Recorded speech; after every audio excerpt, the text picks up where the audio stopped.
Welcome na naman sa ating channel. Kung hindi ka pa nakasubscribe, please click the subscribe button.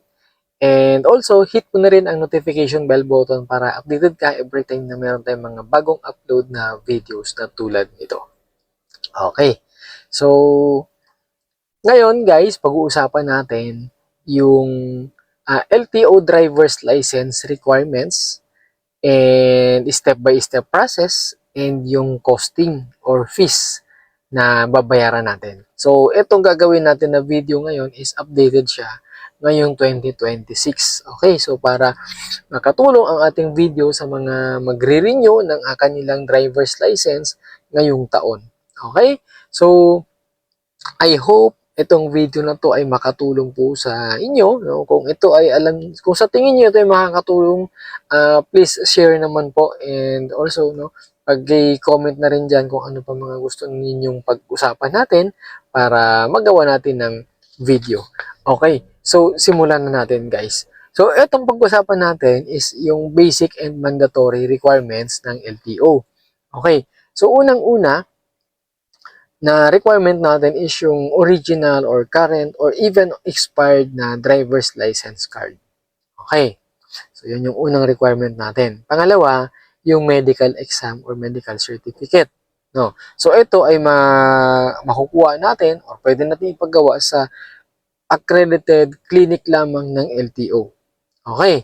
Then, pangatlo, yung ODEP or Online Drivers Enhancement Program.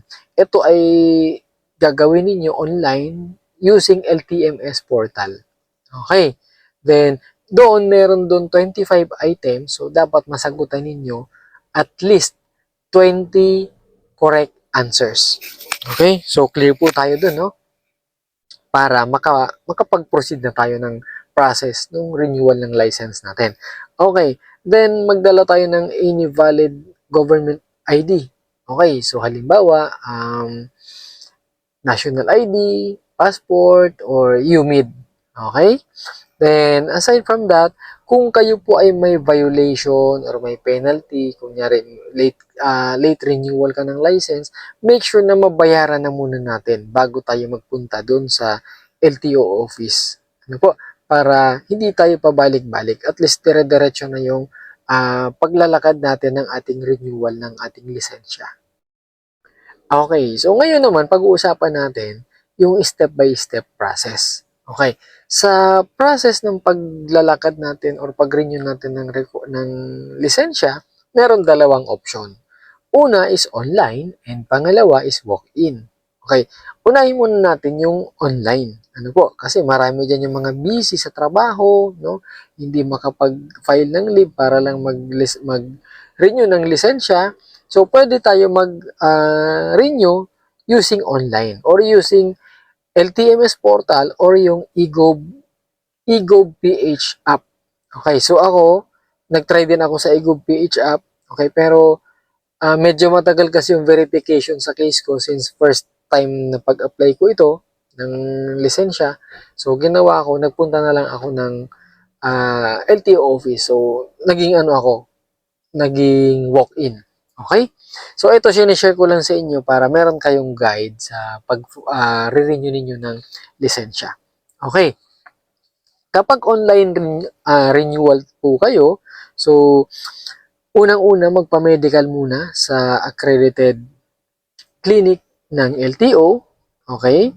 Then, pag nagpa-medical na kayo doon, yung result, directly na sila na magsisend noon sa system. Makikita na yan doon sa system ng LTO. Okay. So, pangalawa, kumpletuhin ninyo yung ODEP or yung Online Drivers Enhancement Program. Okay. Sagutan ninyo yun.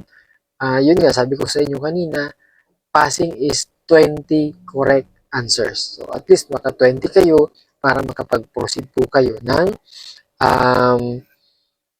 renewal. Okay? Kung hindi man nagpasa, edi mag-retake po kayo. Okay? Next step is mag-login po kayo sa LTMS portal or sa eGov.ph tapos i-select nyo yung renewal of driver's license. Tapos fill fill out nyo lahat ng details na kailangan doon, i-fill out nyo.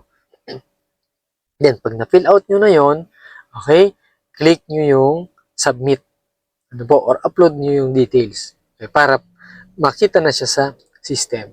Then, after that, kapag successful nang na-submit ninyo yung details, online payment na ang next. Okay, so magbabayad kayo online, pwedeng GCash, pwedeng Maya, pwedeng debit or credit card, or online banking. Okay, then, kapag nakapagbayad na, successful yung payment po natin, makakatanggap na kayo ng digital driver's license. Okay. So, ito, pwede nyo itong gamitin temporarily habang hindi pa nadating sa inyo yung inyong physical card. Okay. Yung physical card, mga kabiyahero, bago kayo matapos sa pag-submit ng details online, meron nun option kung isi-select nyo kung deliver to the mailing address or pick up to LTO office. Okay, so it's your choice na po, no? Option nyo na yon. Okay, so yan guys, yung step-by-step process kapag online ang ginawa ninyong renewal process. Okay, so number 2, ito yung sunod na pag-uusapan natin, paano kapag walk-in. So ito naman yung step-by-step process kapag walk-in ang ginawa natin. Okay, so unang-una, bago ka pumunta ng LTO office, make sure na nakapagbayad ka kung meron kang penalty or violation, dapat nabayaran na yan. And dapat nakapag-exam ka na sa ODEP. No, dala mo na yung nakaprint na yung certificate na may tatak na pass. Okay. Then pagpunta nyo lang sa LTO, wag muna dumiretso sa office or sa window. Punta muna kayo sa accredited clinic. Nandyan lang yan mostly sa loob ng compound ng LTO. Kami dito sa Laguna, sa Calamba ako nag-renew noon. So nandun lang siya sa loob ng LTO compound yung medical clinic. Okay, so magbabayad ka muna, sabi mo lang renewal, tapos proceed ka na doon sa loob, doon na gagawin yung medical exam. So kasama na dyan yung vision test. Okay, so after nun, bibigay sa'yo yung receipt, saka yung result. Okay, then punta ka na doon sa window. Okay, pagdating mo doon sa window, ibibigay mo na yung mga documents mo. So, ito na yung first step doon sa mismong window. So, ito na yung checking of requirements and issuance of queuing number. So, pagka-check nila, okay, wala nang kulang, bibigyan ka na ng queuing number. So, upo ka muna doon sa waiting area. So, antayin mo na tawagin yung number mo. Okay. Once na tinawag na yung number mo, punta ka sa window kung saan window ka pinapupunta. Then, ito na yung evaluation and uploading of documents. Sa evaluation and uploading of documents, umaabot siya ng 55 minutes. Ito yung nakalagay nila na time frame. Maximum siya, 55 minutes. Okay, pero sa akin, siguro wala pang 30 minutes or 30 minutes din yun sa akin. Okay, so depende siya. Okay, next, after ng evaluation and uploading of documents, upo ka ulit, balik ka sa waiting area, antay mo ulit na tawagin ka. Kapag tinawag ka, pupunta ka sa window para sa payment. Payment and issuance of receipt. Okay. Then, pag nabigay na sa iyo yung resibo, balik ka ulit sa waiting area, upo ka ulit, antayin mo ulit na tawagin ka.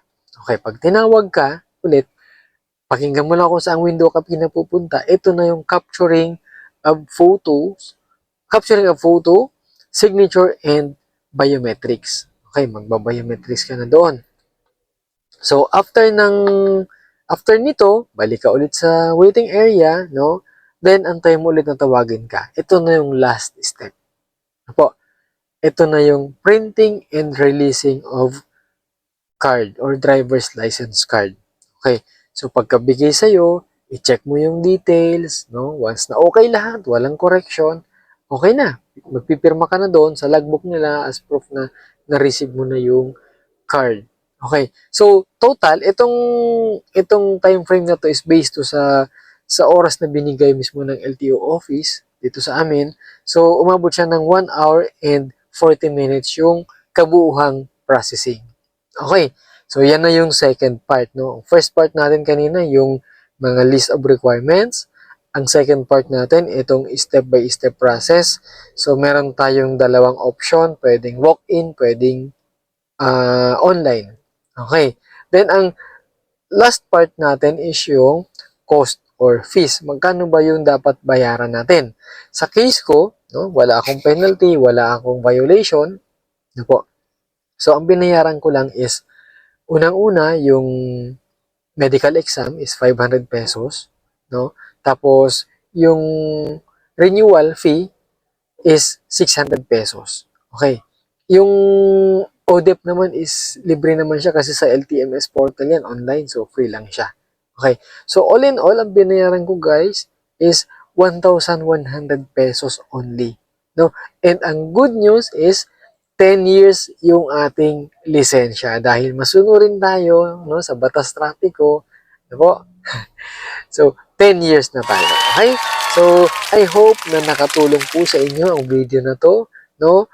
And kung sa tingin mo nakatulong, paki-share naman po ng ating video. And again, kung hindi ka pa nakasubscribe, please click the subscribe button and hit mo na rin ang notification bell button para updated ka every time na meron po tayong mga upload na ganitong videos.